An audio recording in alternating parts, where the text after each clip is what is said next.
So it was very seedy, hole in the wall, dark, dingy, grimy. Again, my mom, well, I was older at this point. I was probably in high school, I guess. But my first introduction was to that place was when John moved back to East Texas, and he started playing with a band called Night's Rain. He was playing bass in that band, and it's so fitting for John. I know. Night's Rain. I know.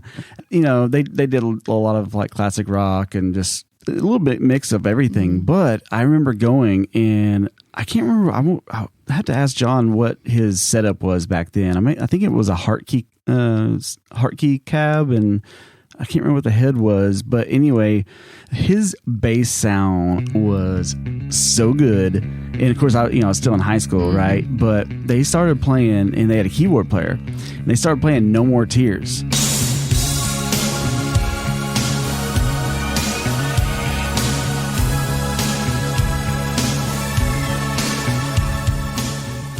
With that Ozzy? Yes, that bass line. And I was just like, oh my God, this is so cool. Oh my God, that's so funny because I had bought that album. I think I did buy that album, but then I also had bought the greatest hits. It was like a 2 or 4 CD set, something like that. Depends on at what point in his career you bought a greatest hits, because I think there's millions. This would probably be in like 96, somewhere around there. And I just remember like I played those 2 albums, really, greatest hits, but multiple CDs, and then the No More Tears, like every day. It was part of my rotation. Good. So good.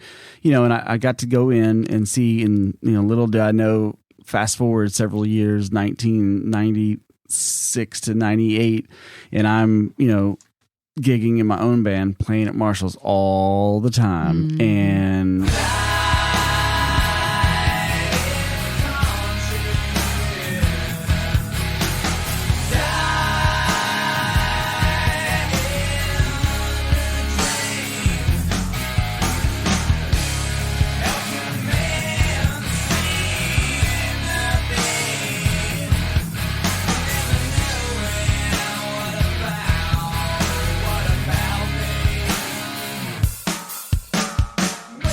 it's such a love-hate relationship, because I had some of the funnest shows there.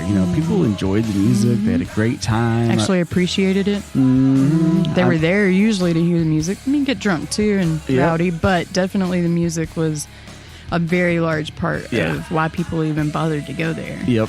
So I took it real serious and, got drunk and stood on Drew's shoulders. And I remember one time I was playing a song and John was running sound, and he looks up at me and he makes eye contact, and he does like air guitar, and he puts his, a hand like it's on a fret, and he looks at me and he shakes his head no, and then he moves his hand down like half a step to show me that you're not playing the right key, dude.